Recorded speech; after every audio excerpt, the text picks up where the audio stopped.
मराठ्यांचा असो की ओबीसीचा कुणीही आत्महत्या करू नये असे आवाहन मराठा आंदोलक मनोज जरांगे यांनी केले।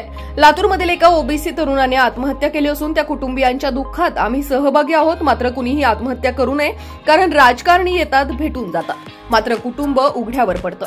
राजकारणी नेते त्यांचं राजकारण करू लागतात अशी टीका जरांगे यांनी केली आहे। त्याचबरोबर ईसीबीच्या 10% आरक्षण आम्हाला पाहिजे, पण ते 50%च्या आत पाहिजे असा जाब सर्व मराठा नेत्यांनी भुजबळांना करायला पाहिजे असं मनोज जरांगे पाटील यांनी म्हटलंय। त्याचबरोबर प्रकाश आंबेडकरांनी सर्व जातींना समान लेखलं पाहिजे, कारण ते डॉक्टर बाबासाहेब आंबेडकरांचे वंशज आहेत, त्यांचा आम्ही आदर करतो। काय असतं, एकदा आपलं क्षेत्र गेलं ना तर आपल्या लेकराबाळांना मागं कोणी बघत नाही। ते आम्ही बघून येत, आम्ही ते भोगतोय। या नेत्यांचं काय असतं, हे कसं पण भडकी देत आणि काही घडून आणतात आणि त्याच्यावर राजकारण करते। एकदा येते, भेटून जातात, पाठवण्यात फिरते, पुन्हा हे लोक दिसत नाहीत। आपलं कुटुंब उघड्यावरती पडतं, राजकीय नेते त्याचं लगेच राजकारण करायला सुरुवात करते। त्यामुळं कुठल्याही बांधवाने, असं तो मराठ्याचा असेल किंवा तो ओबीसीचा बांधव असेल, कुणी आत्महत्या करू नका, कारण दुःख हे कुटुंबाला झालेलं असतं। फक्त बाकीचं त्याचे प्युअर राजकारण करते त्याच्यावरती। आपण त्या गरीब बांधवांच्या कुटुंबाच्या दुःखात आम्ही सहभागी असतो। छगन भुजबळ, मंत्री पंकजा मुंडे, धनंजय मुंडे आज त्या ठिकाणी भेटायला जाणार आहेत। ते काय जाते नेतेच काय असतं, यावेळेस भुजबळ राजकारण करतो। ते कशावर करतो, त्याच्यावरच तो कशावर राजकारण करतो। लोकांचं लेकरोबाला गेलं आणि त्याचं कुटुंब किती उघड्यावर पडलं हे काय देणे घेणं नसतं, ते कशाचं पण राजकारण करतात। भुजबळांनी मराठा नेते आणि लोकप्रतिनिधींना सवाल केलाय की तुम्हाला ओबीसी आरक्षण असल्यास एसीबीसी 10% किंवा ईडब्ल्यूएस 10% आणि खुल्या वर्गातील आरक्षण नको आहे का, असा प्रश्न केला। मग नेत्यांनी त्याला उत्तर द्यायला पाहिजे ना। मराठ्यांच्या सगळ्या नेत्याला जर त्यांनी प्रश्न विचारला तर मराठ्यांच्या सगळ्या नेत्यांनी त्याला स्पष्ट सांगितलं पाहिजे, एसीबीसी 10% आरक्षण आम्हाला पाहिजे, पण ते 50%च्या आत ओबीसी आरक्षणात पाहिजे।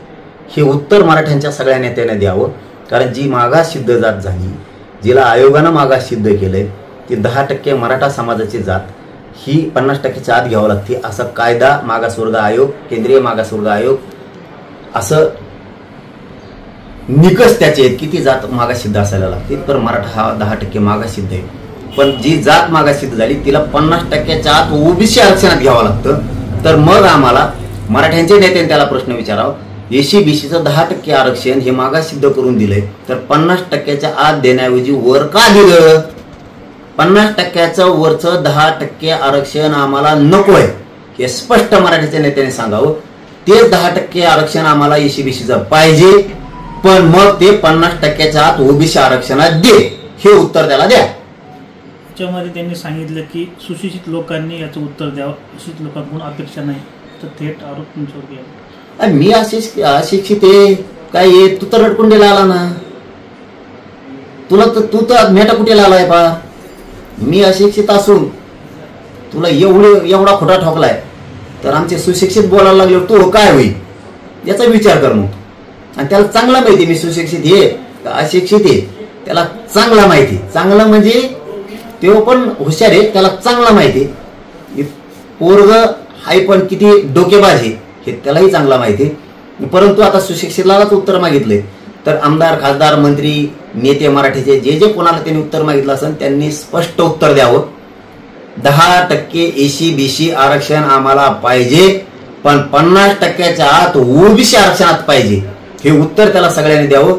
कारण आपण 10% मागास सिद्ध झालेले, मागास सिद्ध झालेली जात म्हणजे एसीबीसी आरक्षण हे 50%च्या आत घ्यावं लागतं। तर त्यांनी मराठ्याला धोका दिला आणि ते 50%च्या वर घेतलं। 50%च्या वर दिलेलं एसीबीसीचं 10% आरक्षण टिकणार नाहीये, आणि ते गेलं की पोरांना पुन्हा त्यांचे इतके हाल होणार आहेत की ते नोकऱ्यातून बाहेर पडणार, शिक्षणातून बाहेर पडणार आहेत। म्हणून त्याला हे सरळ सरळ उत्तर देऊन टाका, मराठ्यांची जात 10% मागास सिद्ध झाली, ते एसीबीसीचं आरक्षण आम्हाला 10%, 50%च्या आत ओबीसी आरक्षणात पाहिजे, ते आम्ही घ्यायला तयार आहेत। 50%च्या वर दिलेलं एसीबीसीचं 10% आरक्षण आम्हाला नको, स्पष्ट सांगा। प्रकाश आंबेडकर म्हणतात की तुमच्याकडे अजेंडा नाहीये, तुम्ही प्रस्थापित मराठ्यासाठी काम करीत आहात, गरीब मराठ्यासाठी नाही। ते सगळं गरिबांना माहिती आहे माझ्या, मी कोणासाठी करतोय, काय करतोय। परंतु छत्रपतींचे वंशज असोत आणि डॉक्टर बाबासाहेब आंबेडकरांचे वंशज असो यांचा मी आदर करतो आणि कायम करत राहील. फक्त एकच अपेक्षा आहे आंबेडकर साहेबांकडून की तुम्ही भारतरत्न डॉक्टर बाबासाहेब आंबेडकरांचे वंशज आहेत.